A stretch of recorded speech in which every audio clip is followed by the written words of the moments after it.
17th sum 2 by 15 plus 4 7 by 15 minus 2 13 by 15 ஐ மதிப்பிடுகன்னு சொல்லியிருக்காங்களா. இப்போ இது கலப்பு பின்னமா இருக்கா, கலப்பு பின்னத்தை பின்னமா மாற்றணும். 2 by 15 plus இது பின்னமா மாற்றணும் என்ன பண்ணணும், 15 into 4 வந்து 60, 60 plus 7 67 by 15 minus இதையும் பின்னமா மாற்றணுமா, 15 into 2 30, 30 plus 13 43 by 15 கிடைக்குமா.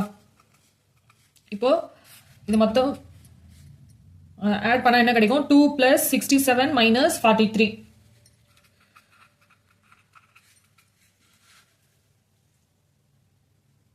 இப்போ இது ஆட் பண்ண என்ன கிடைக்கும், 26 by 15 கிடைக்குமா.